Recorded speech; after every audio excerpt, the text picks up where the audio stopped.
Assalamu alaikum.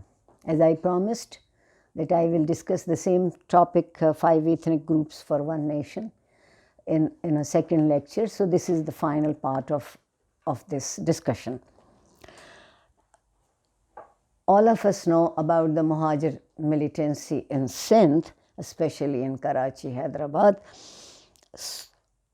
That really, basically, it is spearheaded. The Muhajirs first identified with the Muslim League, and then after the parties declined with Islamic forces, the Jamaat-e-Islami and Jamiat-e-Ulama Pakistan. 1970 was also a turning point of their identity for the Muhajirs.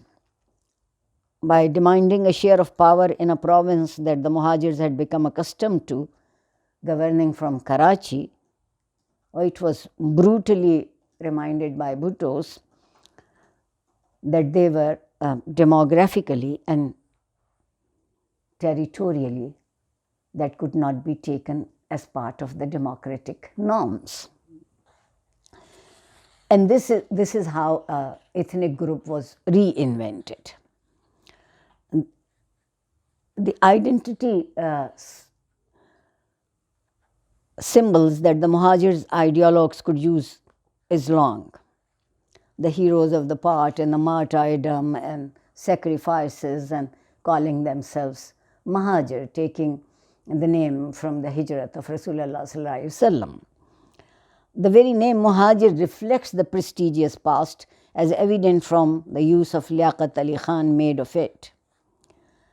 But Muhajirs were basically a community against the interest of Sindhis. They could have played a good role in establishing good relations, but as later politics saw, and you people must have heard about it, that this antagonism was more or less latent since 1960s, and even since the coup of Ayub Khan, who did not like Karachi and he moved to Islamabad. Nothing was altered in this status. But the Pashtun problem took an much larger dimensions for the Muhajirs in 1980s because of the war of Afghanistan. The conflict led millions of refugees to migrate to Karachi, where they indulged in all kinds of trafficking, including opium, leading to the development of a powerful Pashtun mafia. Then in 1987, Pashtuns of Sindh joined hands with the Punjabis to form the Punjabi Pashtun Ittihad. They claimed that they shared interest as well as ethos and the martial community in Pakistan.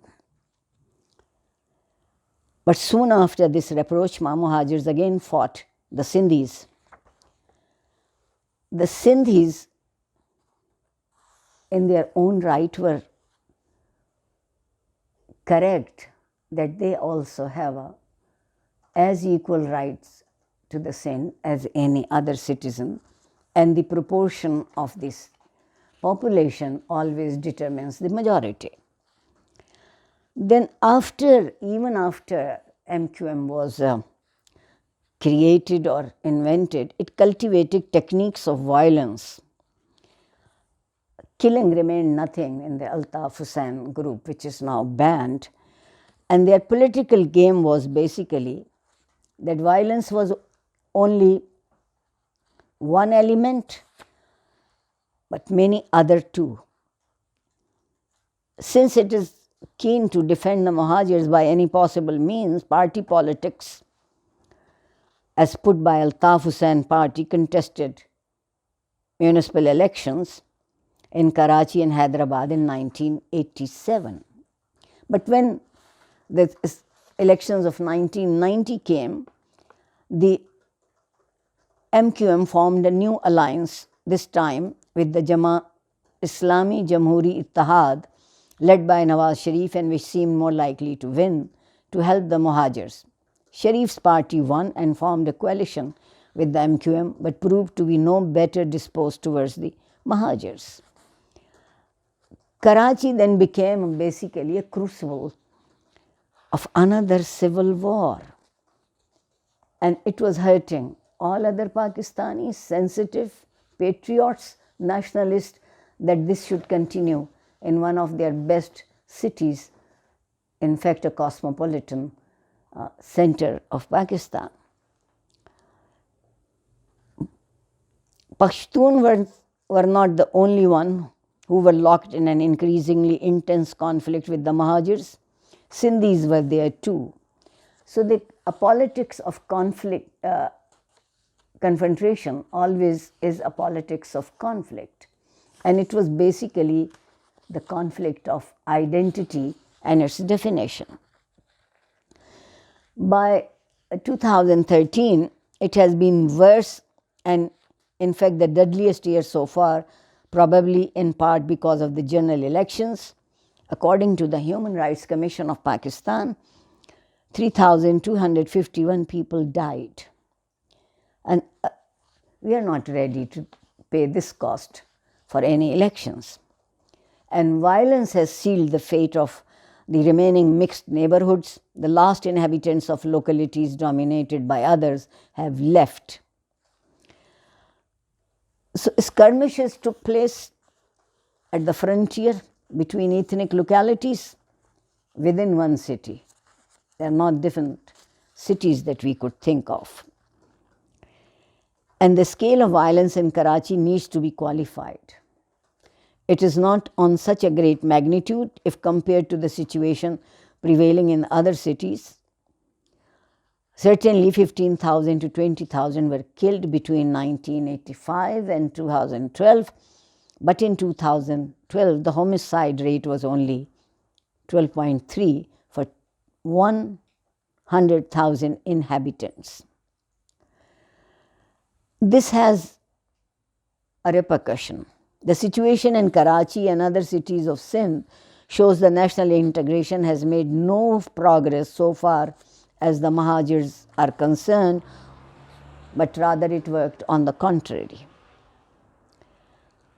The only part of Pakistan that is left to them, the way Muslims thought about it when they were dreaming of having a separate country, but in the meantime, the MQM has got divided, and to play a political game within the system in order to be represented at as many sites of power as possible. And in April 2014, the party joined the PP League-led government in Sindh, where it obtained 2 ministries. The best thing could have been that these nationalist sentiments could be integrated on a national level through federalism and regionalism of politics. And then there was a very serious objection to Punjab's hegemony. The Punjabis were more educated, better grained into their politics, and also ambitious.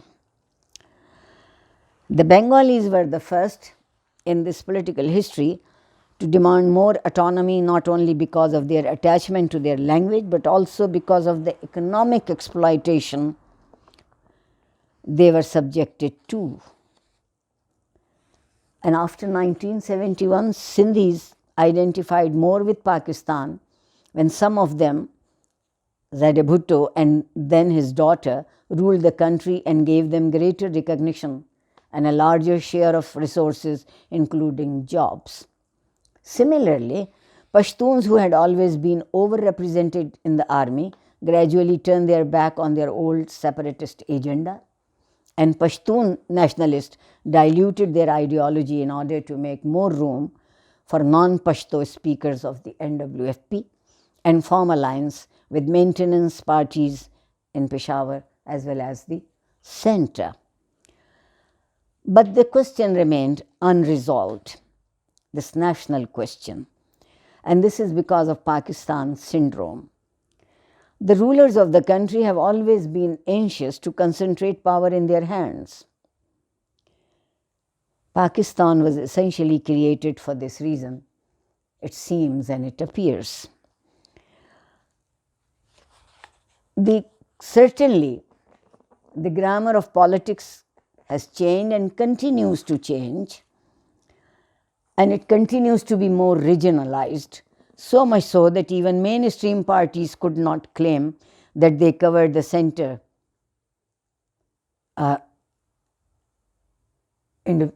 as per their party, and the entire nation after the 2013 elections.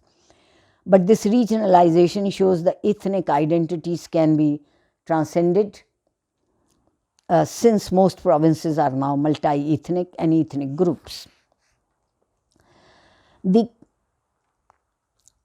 By contrast, if we see, the Baloch nationalists and Mohajirs continue to support centrifugal trends fostered by the government's repressive attitude, be it any government. The Baloch, like the Bengalis before them, continue to combat a classic case of domestic imperialism based on exploitation of local resources by the state. And the federal government has to be more sensitive to these issues, and they are not such big issues that cannot be resolved. The Mohajirs are prepared to resort to any means ranging from electoral coalitions to sheer violence to retain power in the cities of Sindh.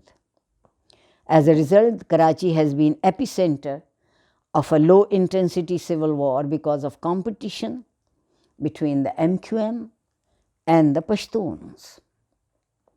So this is how this summary of 5 ethnic groups for one nation is that the gaps have not been narrower, and the chasm still continues to do that. And there are other nationalist groups coming up, and we need a much broader understanding of politics to take into our main folds of politics the regional political leaders.